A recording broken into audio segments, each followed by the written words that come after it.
Ne viens pas nous dire, je l'aime donc je l'épouse. Non. Monsieur, dis-nous, je l'aime et elle a le profil pour me permettre de réaliser des prouesses, donc je l'épouse. J'ai aimé cet amen là. Tu ne vas pas épouser quelqu'un simplement parce que tu l'aimes. Voilà pourquoi dans la plupart des foyers aujourd'hui, voilà pourquoi des hommes inspirés ont eu l'idée de faire ces genres de séminaires. Parce que dans la plupart des familles aujourd'hui, partout dans le monde, il y a des gens qui vivent ensemble mais qui ne sont plus mariés. Il y a des gens qui vivent ensemble mais qui ne sont plus mariés. Vous les voyez sortir de la même maison mais ils n'ont pas le même esprit. Vous les voyez dormir sur un même lit mais ils ne partagent plus aucun projet ensemble. L'homme s'est rendu compte qu'il a épousé quelqu'un qui ne l'amène nulle part. La femme a découvert qu'il a épousé un homme qui l'a amené plutôt en bas au lieu de là ici. Au nom de Jésus de Nazareth, célibataire, sois éloigné de ce genre de choses. Reçois la conversion, c'est que ça ne t'arrive pas au nom de Jésus. Il ne faut pas venir nous dire ici, je vais divorcer. Tu ne divorceras pas. Tu resteras dans ce foyer. Parce que nous ne faisons pas partie des pasteurs qui prêchent le divorce. Donc tu resteras dans ton mariage même avec les larmes. C'est le moment de faire un bon choix. Non, mes parents ne voient pas. Moi, j'ai dit, je veux seulement elle. Tu veux seulement elle, il faut te marier. Mais la suite doit te donner raison. Est-ce que quelqu'un m'entend bien? Plusieurs femmes sont blessées dans le mariage, aigries. Tous les jours, vous les voyez colériques. Même pendant que je parle là, elles sont fâchées. Pourquoi? Mais parce qu'elles ont réalisé depuis des années que ce mariage-là, c'est fini. Elles sont à l'intérieur pour d'autres raisons. Mais elles ont réalisé qu'elles ont épousé des hommes qui ne vont jamais les hisser. Des hommes qui ne reconnaissent jamais leur potentiel, jamais leur talent. Les hommes qui ne les encouragent jamais. Monsieur, le choix, on le fait aujourd'hui. Célibataire, mademoiselle, le choix, on fait aujourd'hui. Je reprends les schémas avant de passer. Je l'aime, il pourra, elle pourra, alors je l'épouse. Il y a quelqu'un dans la parole de Dieu qui a voulu commettre exactement la même erreur parce qu'évidemment c'est un tout petit peu la folie de la jeunesse. Cet homme s'appelait Jacob. Jacob voulait épouser une belle femme dont il était éperdument amoureux, mais il voulait se limiter à l'amour. Dieu l'a corrigé. Can I talk? Dieu l'a fait quoi? L'a corrigé. Lui, il a eu la grâce d'être corrigé par Dieu. Tu sais pourquoi? Parce que Jacob portait en lui des nations. C'est pas comme toi, mon frère. Jacob portait en lui des nations. Dieu était obligé d'être sévère avec Jacob. Quand il allait à gauche, Dieu devait frapper. Parce qu'au travers de lui, même nous ici, on devait recevoir le salut. Qui n'a pas compris? Qui a compris? Même au travers de Jacob, les nations allaient recevoir le salut. Donc Dieu était sévère avec Jacob. Écrivez s'il vous plaît. Genèse 28, plutôt prenez 29. Genèse 29, 18.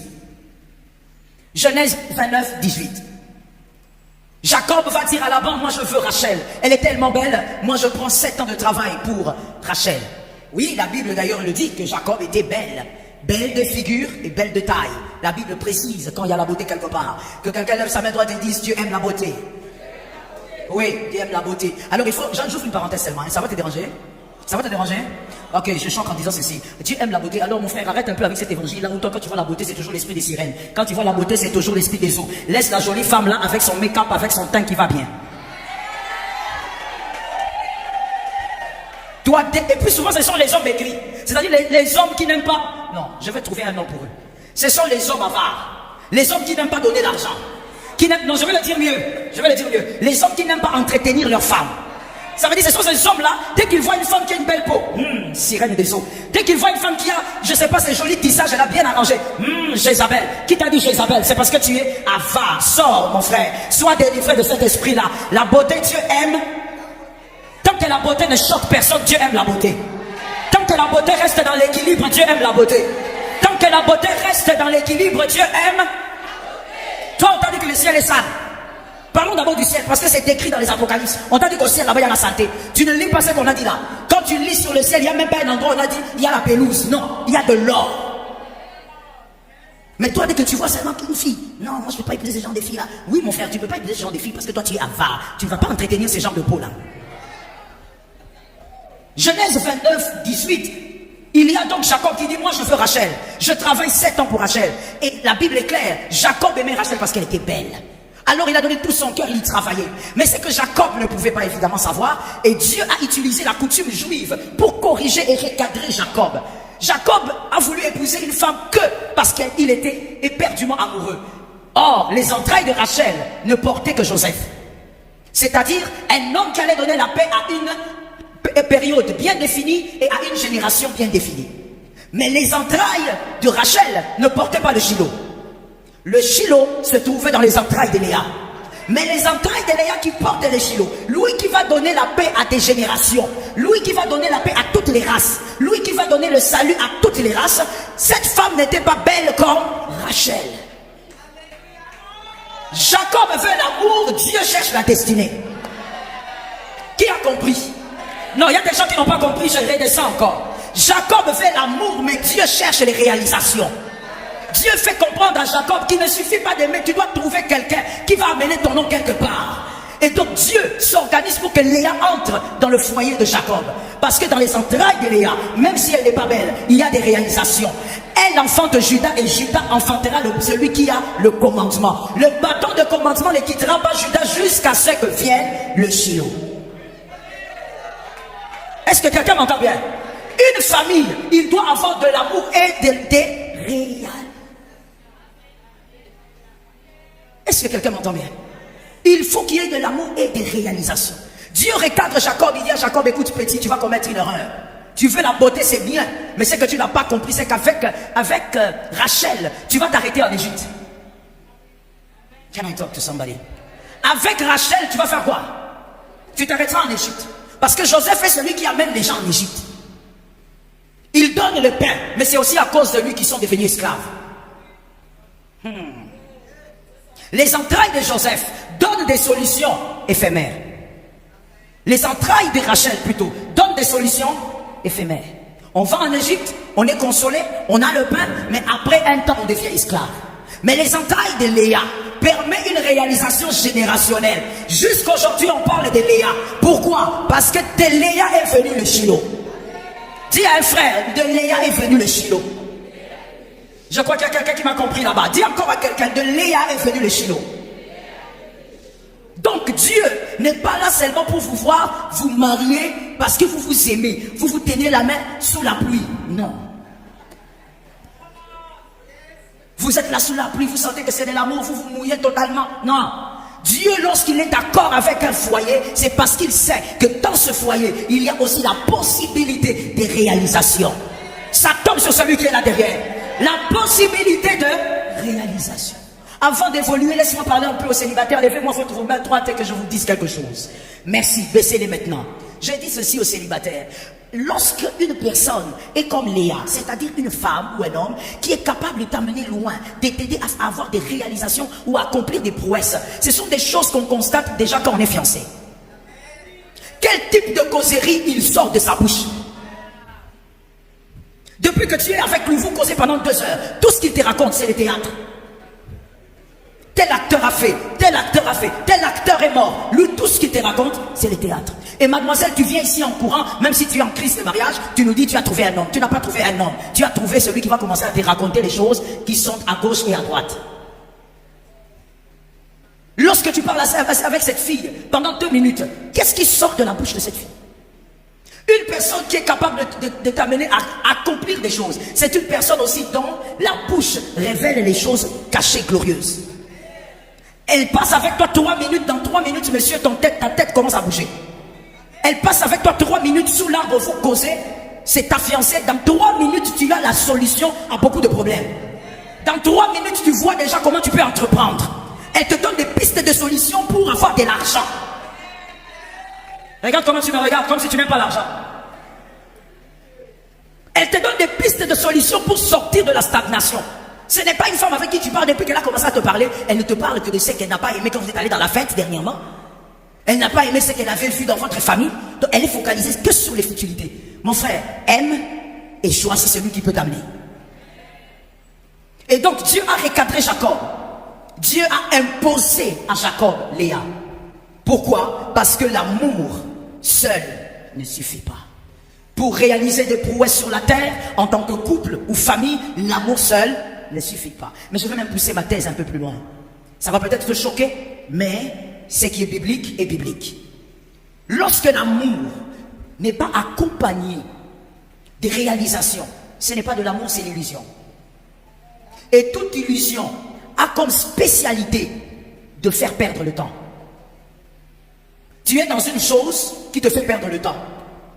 Toi qui es encore célibataire, toi qui es marié, même si tu es marié, tu es dans un mariage qui va te gaspiller les années. Pourquoi? Parce que cet amour n'amène aucune production. Quelqu'un m'entend très bien. Jean 3, 16. C'est un verset de l'école du dimanche, on peut le réciter, même les yeux fermés. Jean 3, 16. 1, 2, 3. Il a commencé par quoi? Aimer. Il a aimé qui? Et des réalisations. Il a donné pour avoir un résultat. Et le résultat c'est quoi? C'est qu'aujourd'hui tu es là, assis. C'est parce que tu as choisi un Dieu qui s'était donné un jour. L'amour sans réalisation est une illusion. Il faut arrêter de te consoler, mon frère. Il faut arrêter de te consoler, ma soeur. Toi qui es déjà marié, que Jésus te donne des éléments pour voir qu'est-ce que tu dois faire pour vaincre cela. Parce que tu es déjà à l'intérieur. Mais tu dois arrêter de te consoler mal. Dis à ton âme, mal me consoler. Les années passent, tu ne fais rien, tu dis j'attends. Tu attends quoi? Les années passent, tu dis j'attends. Non, j'attends le temps de Dieu. Je vais t'expliquer quelque chose. Ça va peut-être te choquer, mais c'est pas un problème. Écoute-moi très bien. Toutes les personnes qui ont saisi des choses exceptionnelles dans la parole de Dieu, venant de Dieu, n'ont pas attendu Dieu. Ils sont allés vers Dieu. Si tu lis la Bible, ben, tu vas trouver ça normal. Hein? Mais si tu ne lis pas la Bible, tu seras en train de me regarder. Non, on parle de quoi? Non, ici, cette fois-ci, on ne parle pas du théâtre. Toutes les personnes qui ont vécu des miracles exceptionnels n'ont pas dit j'attends le temps de Dieu. La personne qui avait dit j'attends le temps de Dieu, je la connais dans la parole de Dieu, elle a fait 38 ans malade. 38 ans. Alors qu'elle pouvait guérir plus tôt. Non, elle est restée là. Elle a attendu Jésus. Jésus est venu après combien d'années? 38 ans. Des maladies. La femme à la perte des sangs, elle a souffert, elle a entendu que Jésus passait, elle est partie. J'ai aimé cet amen. La femme syrophénicienne, elle a appris que Jésus était là, l'enfant est malade, elle est partie chez Jésus. Jésus lui a dit, ce n'est pas ton temps. Elle a dit, ah bon, c'est ça que toi tu dis. Moi j'ai dit, c'est aujourd'hui. Elle a eu, elle n'a pas eu.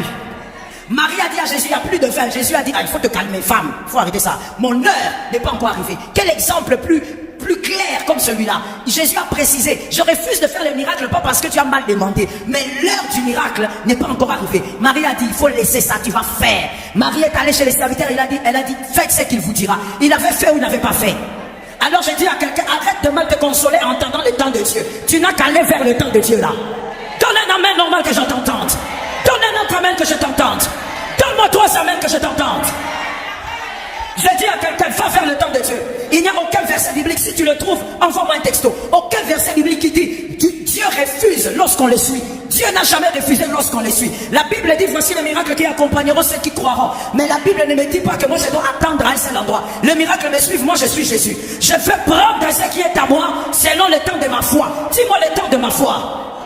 Je dis à quelqu'un qui est marié que ta famille soit restaurée selon le temps de ta foi. Si c'est maintenant qu'elle soit restaurée au nom de Jésus. Cet amen est étrange. Si c'est ton jour, sois restauré aujourd'hui. Mon frère, le temps de ta foi, Jésus ne l'a jamais refusé. À toutes les personnes à qui Jésus avait dit non, il avait finalement donné. Quand la foi dit c'est aujourd'hui, c'est aujourd'hui. Que ce qui ne fonctionne pas dans ton couple, que ta foi dise c'est aujourd'hui. Je suis d'accord avec ça. Donc mon frère, s'il te plaît, je viens seulement te dire, il ne faut pas mal te consoler, les années passent.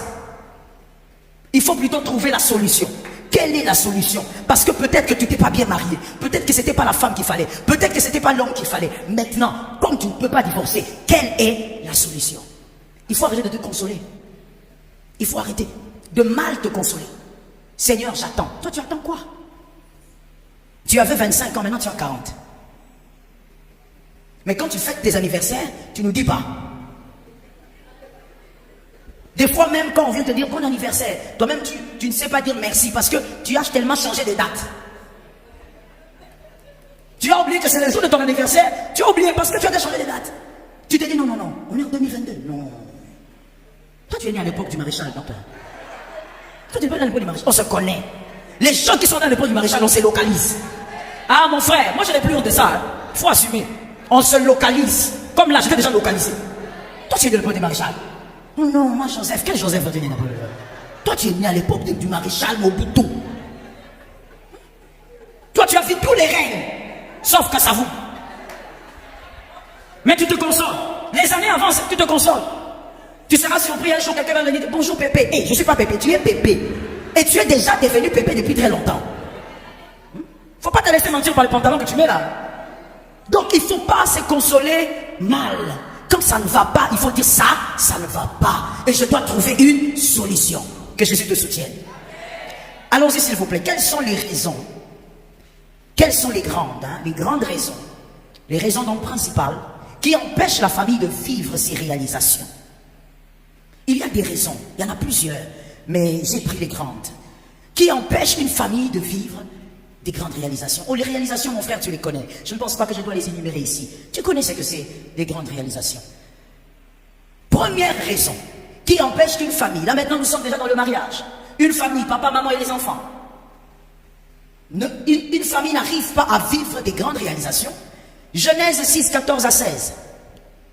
Genèse 6, 14 à 16. Mon frère, les autres ont épousé des Séphora. Toi, tu es allé épouser la femme de Noé. Parmi les choses qui empêchent les réalisations, c'est lorsque tu as comme partenaire, homme comme femme, un être qui a le profil de la femme de Noé. Donc, tu écris le profil du partenaire. Le profil du partenaire.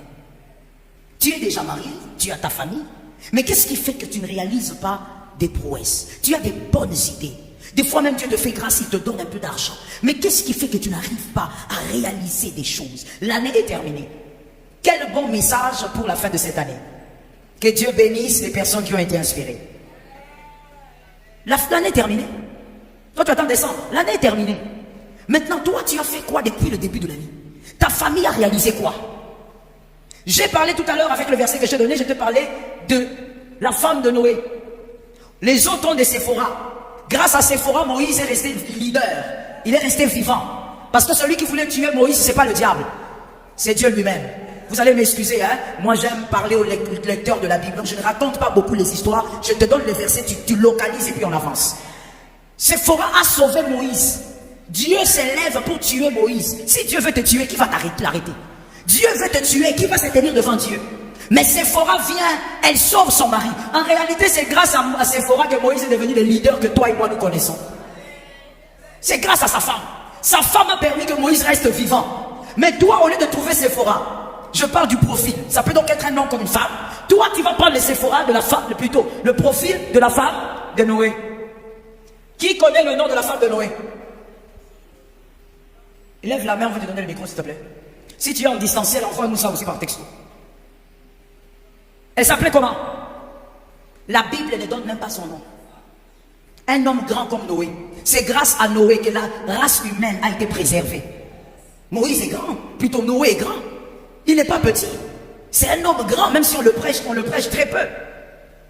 Il est aussi grand que beaucoup d'hommes bibliques. C'est grâce à lui que les hommes sont restés en vie sur terre, ainsi que les animaux. Mais écoute, un homme, Dieu lui dit, Noé, va construire une arche. D'accord. Regarde le modèle. D'accord. Il commence, il termine. Sa femme est nulle part. Donc on n'a pas cité le nom de sa femme parce qu'à aucun moment sa femme lui a dit, Noé, tu vas prendre quel bois aujourd'hui?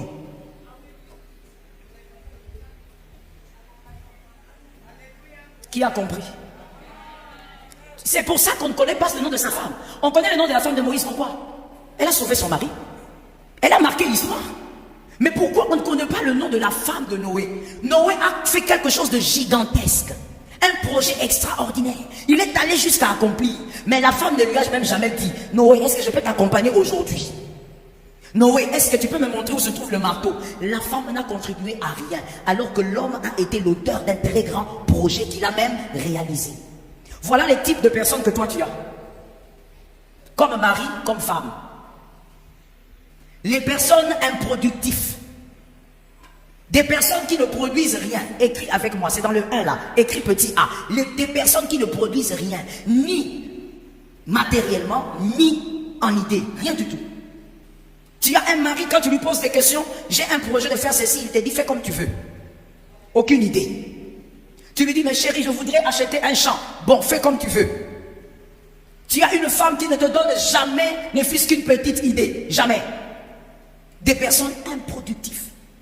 Petit b, les personnes improductives, elles ont des idées quand elles ont l'argent, quand elles n'ont pas d'argent plutôt. Quand l'argent arrive, elles dilapident et puis les idées s'envolent. Les personnes improductives, comment tu vas accomplir de prouesses avec un homme, une femme comme ça? Lui, il a beaucoup d'idées seulement quand il n'a pas d'argent. Et là, tu le vois en train de faire les 100 pas au salon. Quand Dieu les bénira, je vais acheter un champ, là-bas de l'autre côté, je vais s'aimer et maïs. Là, c'est parce qu'il n'a pas d'argent. Dès qu'on lui donne même $100, $200, d'abord il disparaît de la maison. Il reviendra lorsqu'il n'aura plus d'argent. Quand tu as un conjoint comme ça, qui est improductif, même si tu as des grandes idées, tu vas souffrir. Est-ce que quelqu'un m'entend? Tu vas subir deux choses. Soit tu deviens comme lui, ou alors tu réalises des choses seul comme Noé. Tu vas te sentir obligé de faire des choses par toi-même. Aucun accompagnement, comme Noé. Ou alors tu deviens comme lui. Moi j'ai vu des frères qui étaient, on va dire étaient au passé, très intelligents, des idées. Quand il se met dans ton bureau, il t'explique comment est-ce que tu peux faire telle chose et telle chose. Il y aura des résultats. Il est brillant. Mais lorsqu'il se marie, tout ce qu'il a maintenant appris à faire, c'est faire des enfants. Je veux tuer quelque chose maintenant et tout de suite. La famille n'est pas un lieu où on mange, on boit, on fait des enfants. Cet amen est bizarre. Même si tu te sens concerné, donne un amen que tu guérisses. La famille n'est pas quel lieu tu es là, tu manges, tu bois, tu grossis, tu grossis. Voilà pourquoi vous les jeunes célibataires, quand vous vous mariez, vous pensez que le premier compliment qu'on doit vous donner, tu as grossi.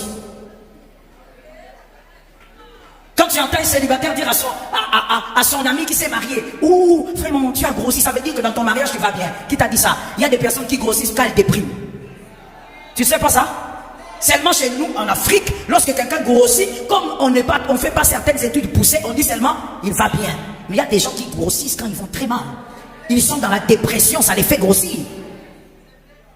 Quand il se sent mal, il commence à manger. Il devient clouton parce qu'il est mal à l'aise dans son foyer. Toi, tu crois que si ton tonton a grossi, c'est qu'il va bien. Ces derniers temps, tonton, il a le ventre. Hein?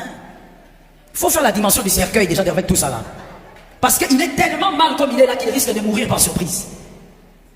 Tu as un conjoint improductif, c'est comme la carie. Tu vas souffrir. Parce que toi, tu veux aller de l'avant, mais lui, il veut rester sur place. Je parle ou je laisse? Est-ce que je dois parler? Alors je vais choquer les femmes ici en disant ceci. Monsieur célibataire, parce que le marié, il est déjà dedans. Monsieur le célibataire, il y a des femmes qui aiment tellement le mariage que tout ce qu'elles veulent, c'est l'alliance. Surtout les genres de femmes là qui aiment faire ça dans les photos. Ça choque, hein? Regarde maintenant comment elles sont devenues. Regardez comment elles sont devenues. Regardez. Ces genres de filles là qui aiment bien, elles montrent l'alliance. C'est le type de femme, quand elle entre dans le mariage, elle pense qu'elle est arrivée au terminus. Elle dit, je suis déjà arrivée. Je n'ai plus rien à faire. Tout ce qu'elle attend maintenant, c'est que son ventre gonfle. Pour qu'elle dise aussi aux gens, Nabotaka. Si tu es capable d'être féconde physiquement, sois aussi féconde dans ton intellect. Donne un amen normal. Sois aussi féconde dans ton intellect. Faut pas te faire des enfants. Mais il y a malheureusement des femmes comme ça. Dès qu'elle entre dedans, c'est fini. Et tu verras ça même par son accoutrement. Elle commence à s'habiller comme sa grand-mère. Tu regardes les pagnes qu'elle a portées. Tu regardes, tu dis, mais cette pagne vient d'où? Ça vient de... non. Par ces pagnes-là, elle va te démontrer qu'elle est née à l'époque du maréchal. Des pagnes antiques, anciens, qu'on ne voit même plus sur le marché. C'est ce qu'elle va porter le matin, elle va acheter le pain. Qui t'a dit que pour aller acheter le pain, il faut être sale? Je ne sais pas si ça vient d'où. Qui t'a dit que le matin pour travailler, il faut que tu sois sale? C'est-à-dire que le travail ménager, ça match avec la saleté. Je ne comprends pas cette logique. Tu es sale, mais tu travailles. Tu es sale, mais tu arranges la maison. C'est quelle logique?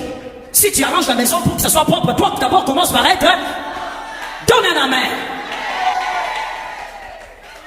Tu ne peux pas aller chez une jeune... Les jeunes mariés. Ces femmes, vous les ont vraiment... Je manque de mots. Ces femmes sont pressées pour se marier. Toujours agitées comme ça. Agitées. Très agitées comme des petites sauterelles. Elles sont agitées. Je me marie, je me marie. Mais va la voir. Une semaine après son mariage. Va là-bas le matin à 7h. Tu ne pourras même pas lui dire bonjour près. Parce que même les dents, elle n'a pas brossé. Elle va brosser les dents à 18h. Et quand tu lui demandes mais pourquoi tu n'es pas lavé? Je travaille. Donc toi, quand tu fais le ménage, tu penses que tu dois être sale. C'est le type de femme, le profil de femme qui s'intéresse qu'à entrer. Si elle entre, même son cerveau s'éteint. Est-ce que quelqu'un m'entend? Ça veut dire que même son cerveau, sa capacité de réfléchir, ça s'éteint. Elle n'est de rien, elle n'est dans rien, elle n'a aucun projet de vie, elle n'a aucun rêve. Quand son mari vient, tout ce qu'elle fait, c'est lui dire, je t'aime, est-ce que tu m'aimes?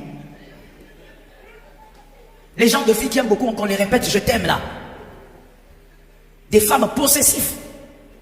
Que Jésus vous aide. Je n'ai pas entendu les amens.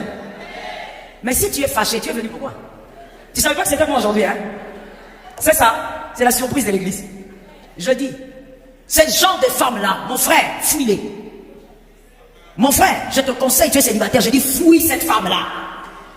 Les genres de femmes qui est tout le temps en train de te dire, on se marie quand? On se marie quand? La nef est terminée. C'est quoi ton problème? Tu es mal à l'aise dans ton célibat? Si tu es mal à l'aise dans ton célibat, tu seras très mal à l'aise dans ton mariage. C'est pas normal. Le célibat n'est pas une malédiction. Pourquoi tu es mal à l'aise comme ça? C'est comme si tu portes un manteau de malédiction sur toi. Hey, le décembre est terminé. Est-ce que tu sais que décembre est terminé? Est-ce que tu m'aimes? Est-ce que tu m'aimes? Là, elle a déjà tout appris dans Novelas. Comment pleurer? Grande actrice, comme tu les vois là. Ne suis pas les mecs là, ce sont des semblants. Des grandes actrices comme ils sont là. Tu es sûr que tu m'aimes? Si tu m'aimes, alors viens me doter le 3 décembre à 15h30. Tu donnes même l'heure à laquelle on doit te doter. Laisse-moi avancer en disant, quand quelqu'un ne produit pas dans le mariage, dont il ne te donne aucune idée, il ne t'aide à rien faire. Même quand tu lui dis, écoute, pour les études des enfants, je crois qu'il faut changer d'école. Cette école-là, les enfants n'évoluent pas bien. Ah bon? Ok. Faites comme vous voulez, hein. Dieu est avec vous. Chérie, est-ce que tu penses que la télé, on peut déplacer? Ah, la télé, là, faites comme vous voulez. Même dans les moindres détails, il ne t'aide pas. Est-ce que quelqu'un m'entend? Est-ce que je peux choquer? Mais il y a les enfants. Vous me demandez de choquer, mais les enfants sont là quand même. Organisez-vous vraiment pour que demain les enfants soient même à l'école du dimanche. Hein? Organisez une salle là-bas pour eux, s'il vous plaît.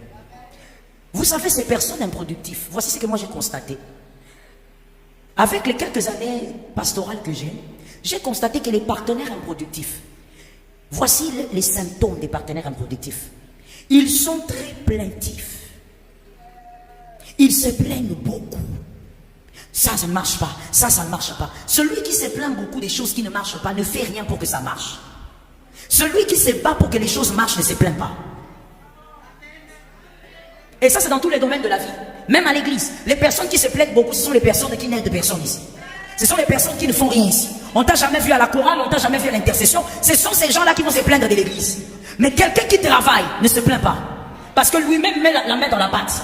Les partenaires improductifs, tu le verras en train de se plaindre. Ma femme, elle n'est pas ceci. Ma femme, elle ne fait pas ceci. Ma femme, au lit, elle ne fait pas ceci. Ma femme... Et c'est toujours lui qui a toujours des directives à donner au lit. Il ne donne jamais des directives en dehors de la chambre. Toujours. C'est seulement au lit là qui dira, non, non, non, pas comme ça. Soulève la main, soulève les pieds, soulève le pancréas. C'est seulement lui.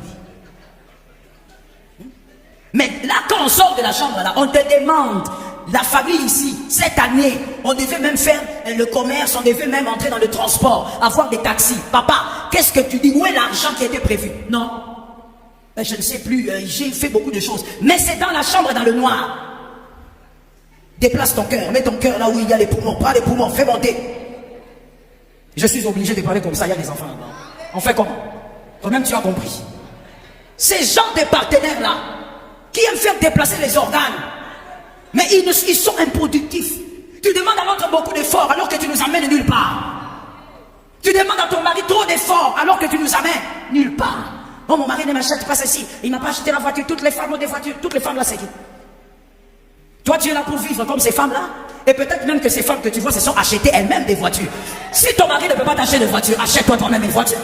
J'ai entendu 3 amens, pourquoi? Si ton mari a dit, il ne veut pas t'acheter, achète-toi. Achète-toi toi-même. C'est pourquoi on parle justement de la productivité. Mais tu sais pourquoi tu te plains? Tu es improductif. Oh, toutes les femmes vont à Dubaï, moi seulement ici. Non, toi tu vas aller à Katakokombe. C'est là où tu vas aller. D'ailleurs, c'est chez vous. Tu dois aimer chez vous. Toi, tu aimes seulement chez les autres, ils ont construit des gratte-ciel. Va aussi chez vous là-bas. Dites à vos députés de construire des gratte-ciel là-bas chez vous. On est seulement de les voter comme ça en désordre.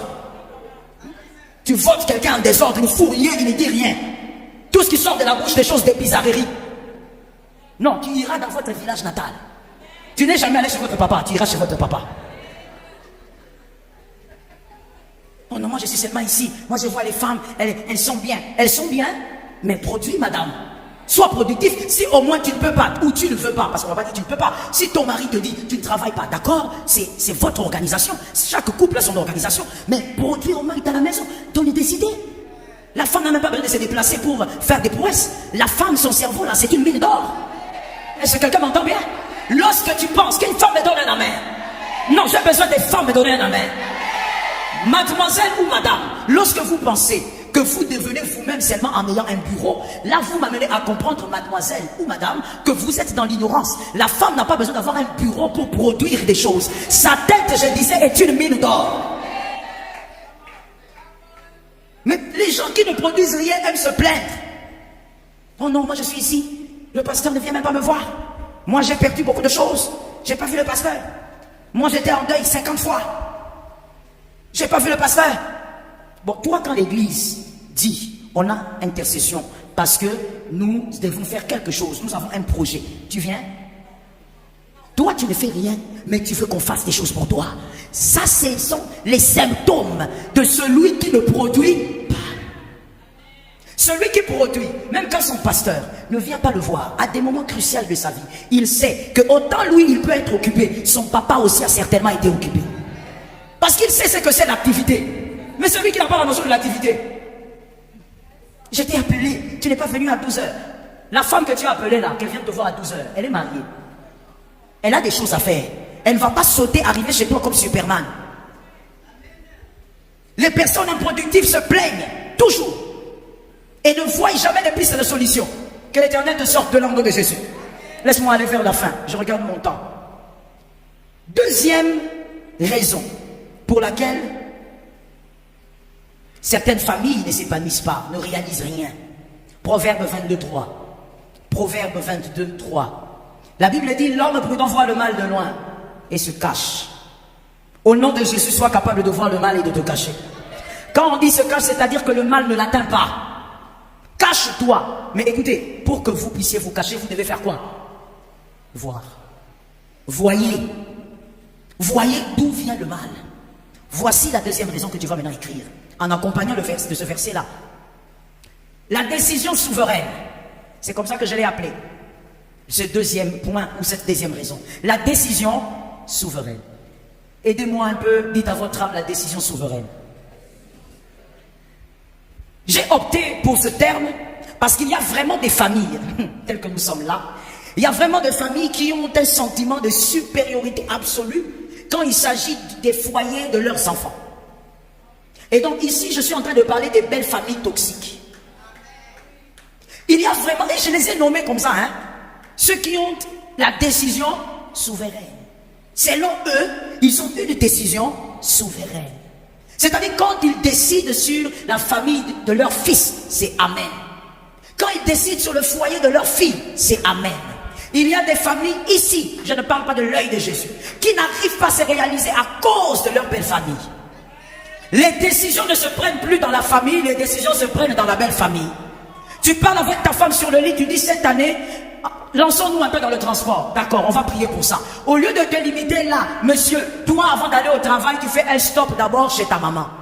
Et quand tu arrives là-bas, tu dis, maman, tu sais, nous devons nous lancer dans le transport, moi et ma femme. Maman qui dit quoi? Pourquoi? Tu as combien d'abord? Non. Et puis d'abord, elle m'a corrigé une phrase. Quand maman dit tu as combien, il n'a pas combien, ils ont combien? Il y a quelqu'un qui n'a pas compris. J'ai dit, il n'a pas. C'est-à-dire que les belles familles toxiques, quand ils regardent leur fils marié ou leur fille, ils se focalisent sur leur fils ou sur la fille. Ils disent jamais vous, ils disent toujours toi. J'ai appris que tu as acheté une maison. Non, votre fils, votre fille n'a pas acheté une maison. Ils ont acheté une maison. Et tu verras maman qui dit, tu as combien? Et le fils aussi dit, non, j'ai 45 000 $. Ah, bon, tu me donnes d'abord son mien en banque. Ok? Parce qu'il ne faut pas te lancer comme ça. Les transports à Kinshasa, ça ne donne plus. Et toi, tu dis, j'arrive maman. Tu entres dans la voiture, tu rentres à la maison. Ta femme te demande, mais chérie, tu es revenu? Oui, oui, oui. Maman pense qu'il faut d'abord qu'on mette l'argent en banque. Votre famille est une entité libre. Votre famille est une entité libre. Vous sortez d'une famille, mais vous êtes une entité libre. Vous prenez vos décisions. Je veux que quelqu'un m'entende bien. Et là même, ne dis même pas amen parce que tu dois écouter bien la suite. Vous prenez vos décisions. Vous prenez votre direction. Vous subissez vos échecs. Ce sont vos échecs, vous devez les subir. Il n'y a pas de honte ou d'anomalie à ça. C'est normal que vous puissiez subir vos échecs. Ce n'est pas à cause de ça qu'il faut dire, mais il fallait écouter maman. Non, si on a quitté le toit paternel, c'est pour écouter sa femme, c'est pour écouter son mari. Donne un amen que le malin soit loin de toi. Donne 3 amens que j'ai le mal qui est là soit loin de toi. Tu vois des familles qui en souffrent. Une femme qui a l'air bien, mais elle en souffre. Un homme, surtout quand ce sont les hommes, je vous dis, oh mon Dieu, j'ai vu des hommes souffrir parce que son foyer, sa famille est contrôlée par sa belle famille. Et vous voyez, l'homme, il devient comme un pantin, comme une marionnette. Il n'a même pas de force, il est tout le temps triste, même à l'église. Quand on dit Alléluia, Amen. Parce que combien de fois il avait dit à sa femme, nous allons faire ci. Sa femme est allée dire à sa maman. Maman a dit, donne l'argent là, je vais garder. Quand le mari a demandé l'argent, l'argent n'existe plus. Combien de fois le mari a dit, on doit déménager. La maman de la femme a dit, non, vous devez rester à côté de moi. Écoutez, quand on s'est marié, c'est pas pour rester à côté de la famille. Allez loin. Est-ce que quelqu'un m'entend bien? Mais il y a des belles familles très toxiques. Leurs décisions semblent être souveraines. Quand ils parlent, le garçon perd l'équilibre. Il doit absolument faire ce que sa famille dit. Mon frère, écoute s'il te plaît. Ma soeur, écoute ceci et retiens pour la vie. Enseigne à tes enfants. Ne sois pas un adulte dans le célibat pour être un gamin ou une gamine dans le mariage. Ne sois pas un adulte en dehors et être un gamin, une gamine dedans. Sois courageux. Tu es marié à une femme, tu es marié à un homme, prenez vos décisions. Comme je le disais tout à l'heure, vous allez commettre certainement beaucoup d'échecs dans la vie, mais ça fait partie de votre vie. Ça fait partie de la vie de votre famille.